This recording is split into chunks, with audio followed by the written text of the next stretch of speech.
Today on Locked On Red Wings, a towering and keenly aware defenseman in Radim Murka or a punishing two-way center in Brady Martin. Which should the Red Wings pick if they're available? We profile both those players with Will Scouch of Scouching.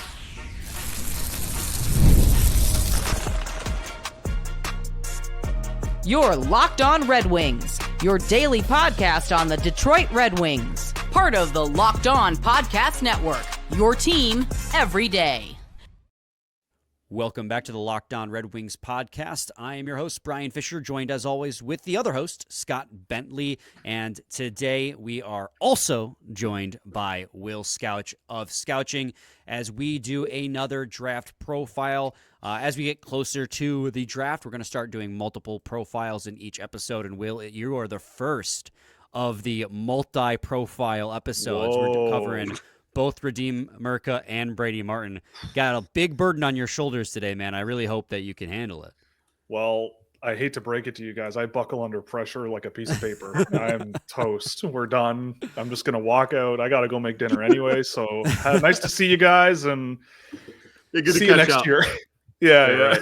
Yeah. No, but eternally grateful that you're with us today to help us profile these guys.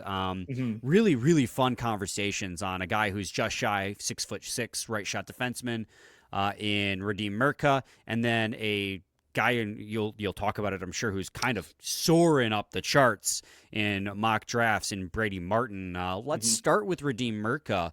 You know, this is a guy who I just stated, 6'5", just shy of 6'6" at the combine, right shot defenseman who's playing in the WHL this past year. Put up pretty good production there as well, 35 points in 43 games with the Seattle Thunderbirds. I mean, when you look at Murka, what are the biggest things that stand out to you? Well, besides his size, biggest things that stand out to you about his pros? Yeah, I mean, outside of just how big he is, I mean, the fact that, he's a 6'6" right shot defenseman. So NHL teams are going to be curious about that. But the thing I think that really was intriguing to me, especially watching him early in the year and at the Holinka tournament, was that the skating quality there for a kid that big and a kid who's not like born in like September 2006 or something, like he's quite a bit younger than that, to have that mobility to his game, I thought was really, really interesting. There were moments where like the skill level also popped up a little bit. Like the thing I find really interesting is like once in a while, you'll see him take a couple of steps at the blue line and do some inside playmaking and stuff that you wouldn't expect for a 6'6" guy. And I went and watched him at the men's level. I watched some Champions League hockey before he came to Seattle, and he really was impressive there, right? Like he just uses his skating ability really, really well for a big, long guy. And I mean, he didn't take very long to be a 30-minute-a-night guy or whatever for the Thunderbirds this year. Really productive, but I do think that his biggest advantage is sort of on the defensive side of the game and how he uses his skating and his reach to his advantage, and just doing solid defensive things and contributing a little on the offensive side. But he's the type of player that you don't see come around all that often these days. At least, you don't see it very often, especially with this kind of profile already at this age. Well, I think one of the biggest questions that I have just when looking at, mocks that you do and mocks that, everybody does this time of year that we have on is just straight up. I know this is kind of like a simpleton question, but like straight up, where does he rank in defensemen in this draft?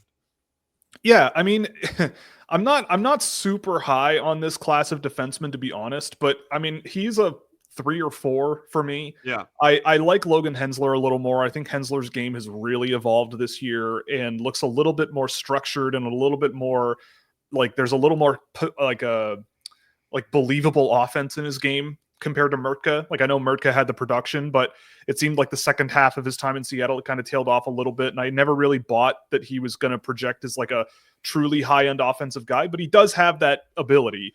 Whereas a guy like Hensler, even a Blake Fiddler, like I like Blake Fiddler's skating ability and sort of again, he uses his feet to defend really, really well, just like Murtka kind of does. And so I find those two guys are similar-ish, just one's a little bigger and uses his reach a little more, and the other one's a little more forward skating oriented, finesse, offensive leaning guy in Fiddler. So I like Hensler a little more, but they're all kind of like all three of those guys and Jackson Smith, I'd say, are all part of a group together in the mid first round for me. And yeah, they're all solid options for different reasons. Sure. Well, one of the things too about Murka is obviously that he has that sheer size, but I think a lot of Red Wings fans who see a guy that big, they want to know if this guy is going to have a huge physical presence too. Is that something that you see in Murka's game, or does he use his size in other ways? I would say it's definitely more visible, like on defensive rushes and on puck retrievals and everything like that. Like he reads those really well and gets to the puck first and does those things really well and just like prevents possession from the opponents a lot. He does have a physical side to him for sure, but I don't know if it's like really the hallmark of his game. It's not there, but there are other defensemen in this year's class that are definitely a lot more, I'd say, physical forward, guys who really rely on that sort of, pushing guys to the outside, really tight gaps and being willing to mix it up after the whistle and everything. Murka doesn't really do too much of that, but he, again, with coaching and development, you could get him to sort of lean into a few different directions with his game, and that's not absent, but it was solid. It was at the higher end of the class, I would say. Is I mean, again, kind of like straightforward. Is the value for him solid enough at where the Wings pick? I feel like a lot of people in this fan base just kind of look at kind of the again, very simple breakdown of his profile, and they're like, oh wow, a massive right shot, like that can't really be a bad thing. And so I think that is, I'm always fascinated with positional and like profile value at certain points in the draft, right? Like, okay, this guy might be good and might be close to NHL ready, but who knows, the profile doesn't project well. There's not really a high ceiling there, whatever. Is this something that, obviously part of it's just how the board falls, but is this something that, if the Wings were to make this pick, that it'd be good value where they're sitting? I think it would be fine. Like, I think Murtka, I mean, there's a lot of guys in this year's draft class that I think are probably like middle of your lineup dudes. Like, if you're expecting this guy to be your top pair 30-minute a night defenseman who quarterbacks a power play and wins Norris trophies or whatever, he's not. I don't think he's going to be that. It's hard to say because he's so big and still pretty young and has some good sort of fundamental abilities, but I do think that sort of the hockey sense in his game, the awareness around the ice, the reliability passing the puck, that's kind of where things are a little murky with him, and where I kind of have continuously just been like, yeah, I mean, really at the end of the day, he's a pretty big, skatey guy who, can pinch up offensively a little bit, and the rest is still a bit of a work in progress, but it's an interesting platform. So for full disclosure, like on my own list, like there's a few guys off the board that I have pretty high that just bump guys like Murtka down a little bit because I believe a little bit more in like the projectability of their game and like not just being, you look at Murtka, you're like, yeah, you could play a 6'6" right shot defenseman in the NHL, and sure, it could work out, whatever. But there are other guys that I think fit better roles and more clearly, but so it knocks him down a little bit. But at 13, I think it's perfectly reasonable, right? Like, is he exactly what I think the Wings kind of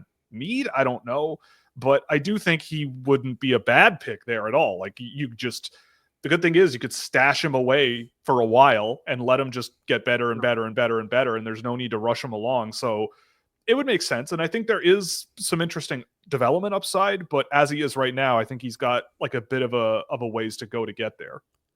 Yeah, and I think you kind of touched on something there I was going to ask about, because obviously I think at 13 there's good value there, but the fit with the Red Wings is something I wanted to touch on, and you touched on it just now, where like you said, is he a top pair defenseman? Well, the Red Wings don't necessarily need that right now. You have Seider on the right side. You have Edvinsson on the left side, who's projecting, he played in the top pair for stretches of the season last year. The Red Wings just lacked the depth to keep them together. But I mean, I think the Red Wings have a good situation to draft a 6'6" defenseman for the right side to play, presumably maybe one day on their second pair. Granted, they also have ASP, and then there's the argument about depth there. But I think it could make sense for Detroit. Yeah, I agree. It definitely could make sense. And I think it would fit the sort of style of play that I think they seem to look for in the draft, where it's more two-way oriented, a little bit of energy off the puck, and big helps as well. But it's this sort of like really well-rounded and balanced style of play that guys like Marco Kasper have, and even an Edvinsson or whatever. Like they don't. Sandin Pellikka is a little bit of an anomaly to that, but like a Mrtka with a guy like Sandin Pellikka in the future at some point maybe could be an interesting experiment.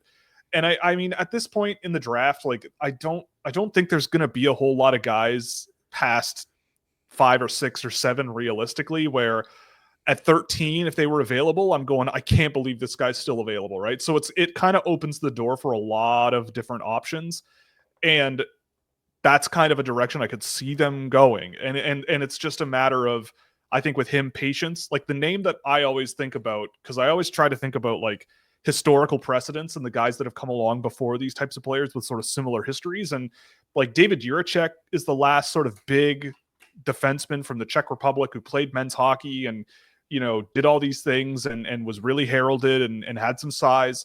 And I feel like there was more to Jiricek's game than there is for Mrtka right now. But I don't really think that it's like that big of a difference. But like Jiricek was in a situation where he kind of got really accelerated really fast and has kind of struggled to find a job in the NHL because of this sort of hockey sense, passing the puck kind of thing, and like defensive impact is kind of hit or miss. And with Mrtka, I feel that as well. Like he's kind of a guy who, when he's in control of the play, there's some really impressive stuff that happens. But when things are a little more chaotic, like down low and quicker players are trying to cross him up and whatever, that's where things get a little bit tricky. But, if he can use his reach really well, that can't be taken away from him. But it's an interesting idea. And I could definitely see him, if he's there, being an option at 13. And someone will be there that will probably make sense for the Red Wings. And it might be him. Right. Let's take a break. Scotty, when we come, I don't know why I said Scotty there, Scotty and Will. And when we come back, take a break. You guys are good. I just really need a breather right now. You know what it is because you have to do the read. So it was like, Scotty, take a break. Your break. Your break. And when we come back, we'll wrap up the Radim Murka conversation and move on to Brady Martin. So stay tuned to segment 2 of Locked On Red Wings.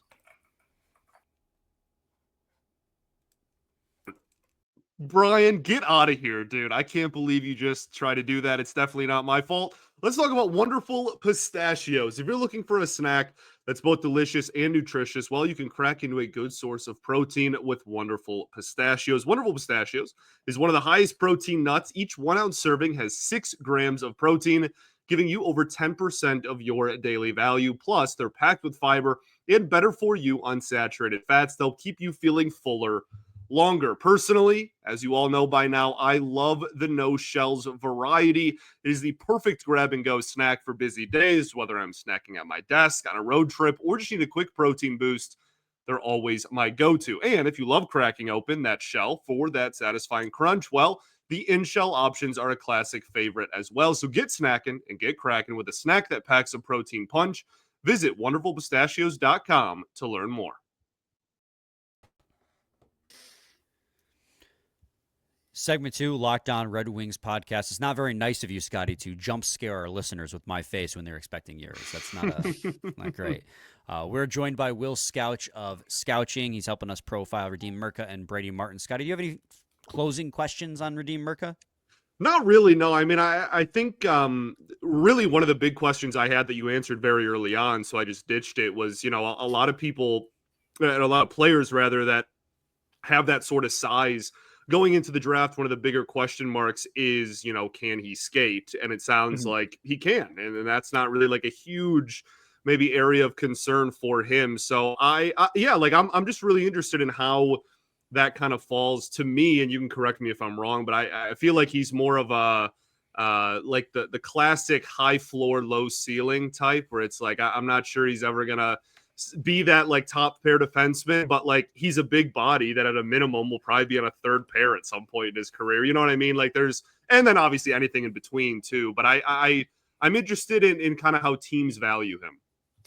Yeah, it'll be interesting to watch him develop. Like he's a guy who, you guys are Detroit guys. I remember watching Mo Seider around this age, and I didn't think he was going to be like top pair NHL guy, but you definitely saw how some like lateral mobility really helps defensemen, even when they're big, especially when they're big, and how You can generate a lot of speed and power just by moving laterally. And Murtka, that's kind of still an area where I think there's a bit of work to go, like just generating power with his skating stride. Like the footwork seems fine.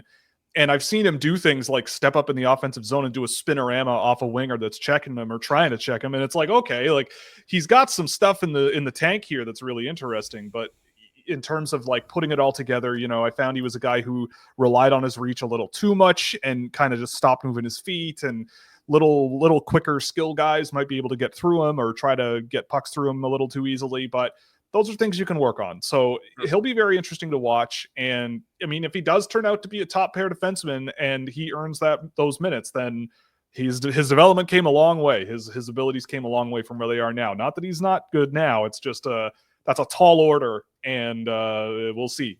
It'll take some time, but we'll see. Tall order, yes. Don't do it, Brian. Dang it, dude. I've been thinking puns all show already, so don't worry. All right, Brady Martin is probably even more of an interesting, fascinating conversation to have, because this is a guy that I thought was going to be on the Red Wings' radar.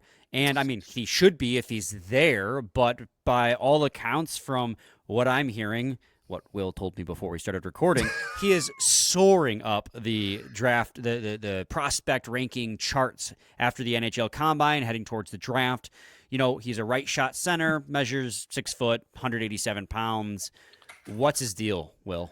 I mean, okay, well, I'll start with this. So free advertising, if there's anybody who knows this outlet or whatever, but Hockey Prospect just put out their like big draft guide, black book thing they call it. So I got it today because they have a lot of quotes in there from NHL scouts that I think are obviously anonymized, but really, really good insights of like kind of what's happening behind the curtain a little bit. And the Brady Martin section was like,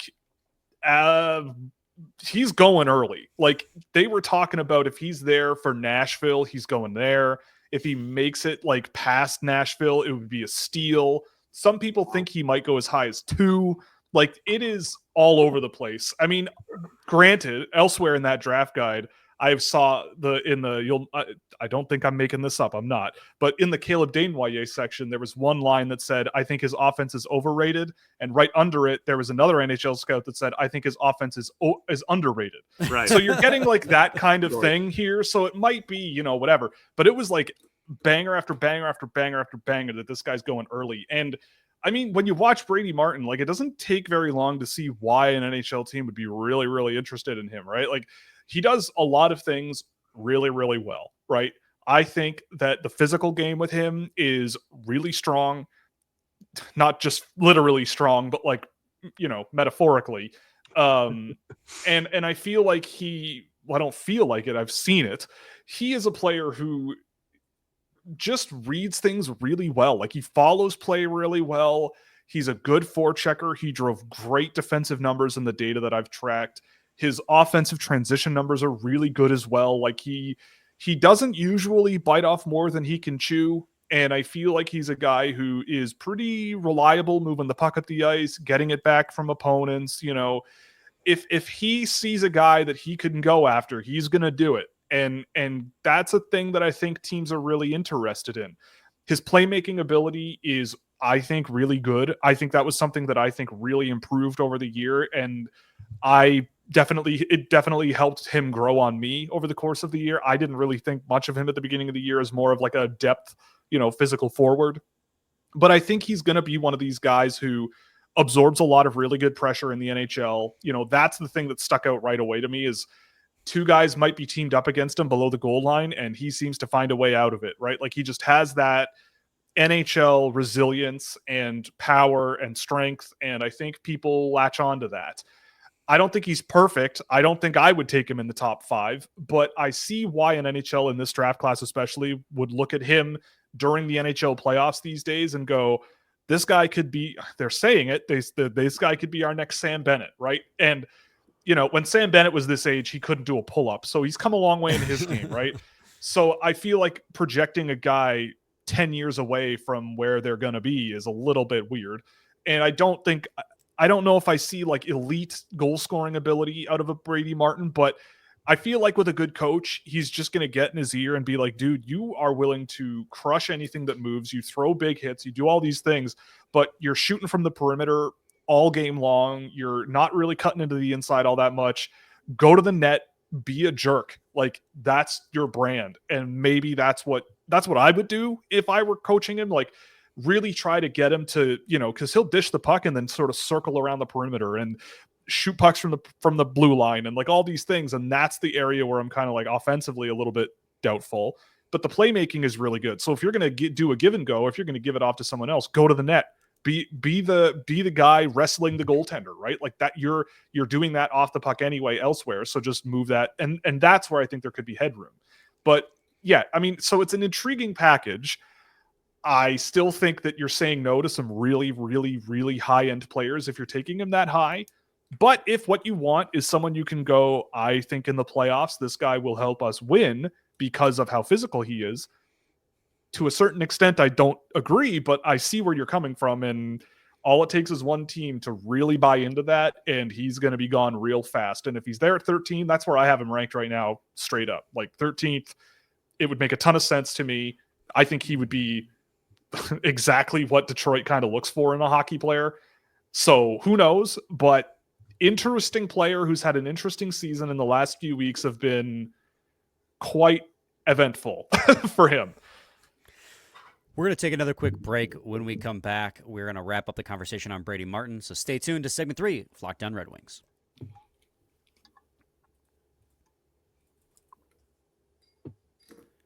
Segment 3, Locked On Red Wings podcast. All right, Scotty, I believe you are up next, buddy. Yeah, really. I mean, again, pretty straightforward. Like, tell me what he can't do, because I feel like every single report right now is just like, this guy he has a center that has size, is physical, can score, like is a good forechecker, like plays good defense, as you mentioned, like kind of wreaks havoc in front of the net. Like that sounds like everything. So if you could, maybe elaborate on why maybe you're a little bit more, I don't want to say like hesitant, but like, you're not going to take him at 2. Like, tell me a little bit about what is still a work in progress with his profile. Well, the net front stuff is definitely a work in progress. I think that's the thing that I would want him to do more of. Like, he raises hell, so like do it in front of the net more. You'll get more scoring chances. You'll do blah, blah, blah, blah. But for me with Martin, it's more of like, it's easy to see him in the NHL, and it's easy to see him doing good stuff in the NHL. But I feel like in order to be like a top 6, guy, I feel like with Martin, you have to be also, you can kind of get away with having less physicality if you have the speed and the skill and the creativity to generate offense, right? But if you're all physicality and you don't really have that speed and skill and puck control and really the ability to projectably quarterback a rush and quarterback an offensive zone possession in ways that seem like it will beat NHL defenses, that I think limits your upside a little bit. Like, it's a really hard thing to develop and learn how to do. And it's not really the way he's really wired, but he does get the job done. So for me with Martin, it's a matter of like, what are you trying to get with a guy you draft in the top 5, right? For me, I kind of look at certain players and I see a lot more upside with regards to like actually scoring against NHL competition. And with Martin, I feel like there's less probability there, but he doesn't not make plays for other guys on the team. Like, he's doing stuff and he's doing it just fine, but it's not as high end as some other guys. And I think the shot selection is also a big thing. Like, in my sample, 68% of his shots were coming from the perimeter. Like, you're not going to score goals doing that, right? And it's not like he has a bad shot, but that's been a thing that over the years I've been doing this. If you see numbers like that, if you're taking shots from the perimeter, like, it's hard for those guys to undo that tendency and sort of work through it. And I mean, but with him, I think it's possible with the strength he has. Like, there are things he does not do, right? There are things that he is not as good at as other guys in the draft. And for me, I'm always a little more skeptical of like, well, this guy's really physical. This guy's really intense and hits hard and everything. It's like, well, why are you hitting a guy? It's because you don't have the puck. Why are you trying to be physical? because you don't have the puck, right? So, but with Martin, at least he has the ability to sort of plant his feet in the ground and make plays. But the level of success that he has with that kind of style in the NHL is going to mean the difference between him being, Eric Stahl or Jordan Stahl. You know what I mean? Like, which one is which, right? I feel, and Jordan Stahl, great player. He's had an amazing career, long third line center that everybody wants. He's won cups, but he won cups playing center behind Crosby Malkin, right? Like, and that's fine. And I think that that's the type of player we're looking at here, where it's like, yep, you love playing with him. He is a good player, can do a lot of things that you definitely need. And he isn't not an offensive presence, but relative to the rest of the pack, what are you aiming for? And so that's why I kind of like, I say I wouldn't go with him in the top 5, but I also like, there is a part of me that looks at it and goes, if you're just an NHL team and you want, it's going to make me cringe, but if you want a winner, right? Like a guy who will do the thing, he's a good old country boy who is missing the draft. He's got the motor. Yeah, he's got the motor. He's got the out kind of guy. Yeah, exactly. He's the heart. He's this. He's that. Then grit per 60. Yeah, take him. Right, go nuts. And I mean, look, in this year's draft class, all bets are off. I think I'm only really confident in like 2 guys to be really high end players, and the rest of it is like, there's flaws, there's issues, and Martin is a guy with probably the shortest list of issues that are really problematic that I think would limit him from being worth a high pick. But the things that he doesn't necessarily bring, I think have a long ways to go in order to get to that like dominant 200-foot, guy. Like it's just a bit of a ways off, but it's not impossible.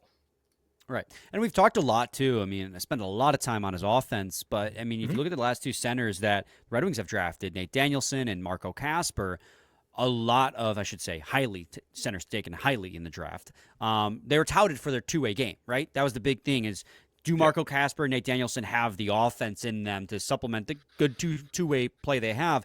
And where does Brady Martin come in when you talk about his defensive side of his play? Well, that's the thing, right? So Martin is a guy who, like quick changes in play and guys trying to cross him up and change lanes on him, that's where you can kind of get through him a little bit, right? If you try to just go straight up the ice, he's going to track you down. He's going to eat your head. Like, that's the thing. So, and that's the question mark for me is like, there's that style of player he has no problem against. He'll take you out. But it's those open ice situations where guys are going east-west on him and trying to sort of drag his feet one way or the other. And that's where things kind of get a little questionable.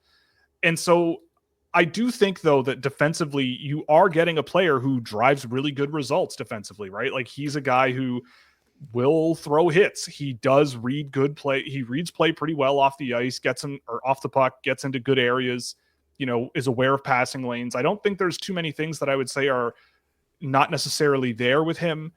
The guy you mentioned, Marco Kasper. Like I think Kasper is a little bit of a better skater, like a bit more explosive, a little bit more intense, but there's similar, like zoom out, like similar vibes where Kasper is this physical energy guy who I thought would be a good third line center or second line winger as a physical complement or something like that. And Martin, I could see something similar, maybe a different brand, specifically more Canadian, like boulder on skates. I'm going to, lift bays of hay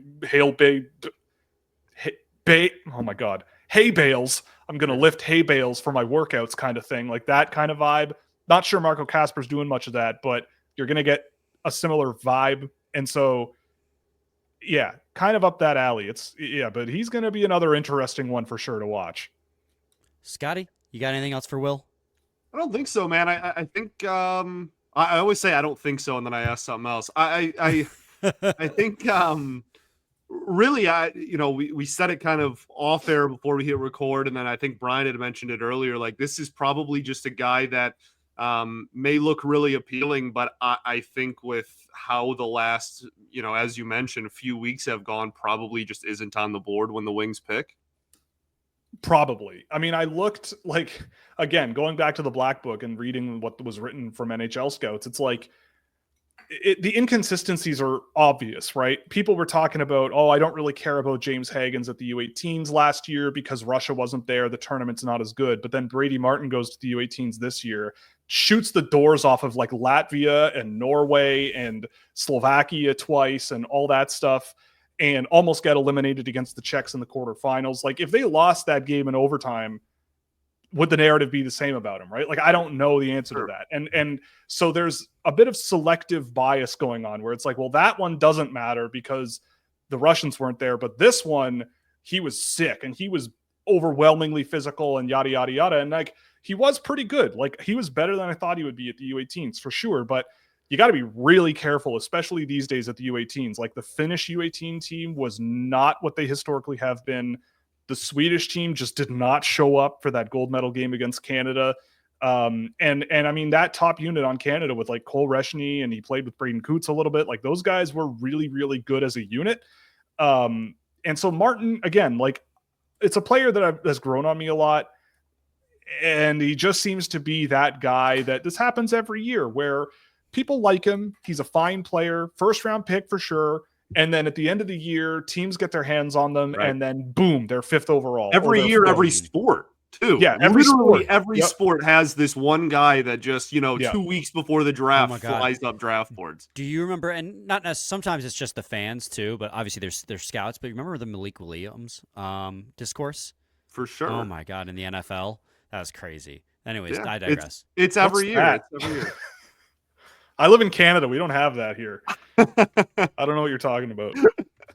Malik Willis, by the way, not Williams. I'm an idiot. Oh, yeah, I figured. Yeah. Thanks for correcting me, Scotty. Yeah, make me just embarrass myself. That's cool. Wouldn't be the first time, right? Will's just like, he said awkward. it, not me. Yeah. I don't know what to tell you, man. That wasn't me.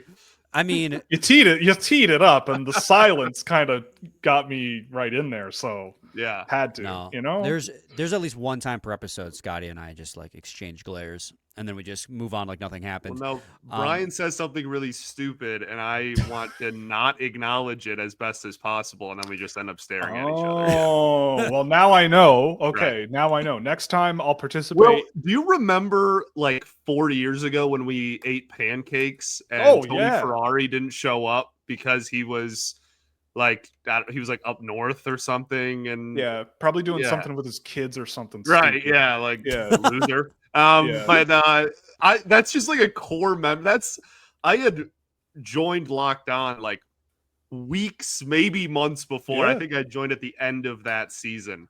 So that's like a core memory for me of just sitting in my living room, still living with my dad, like, early mid-20s, and just like eating pancakes on a Zoom with a bunch of guys that talk hockey. Like, what a time that was. It was a great idea. That was a lot of fun. And honestly, like, I got good pancakes delivered. I did not think that's what would happen, but delivery pancakes that actually held up, not bad. I'll take it. So yeah, we might have to break that out again. Dude, and have bring back nice what was it? Pancakes and Prospects? Was that what it was called? Something like that. I don't know. I wasn't there for that. Pancake you edited it after the draft or something. I think I did edit it. Yeah. That was a good time.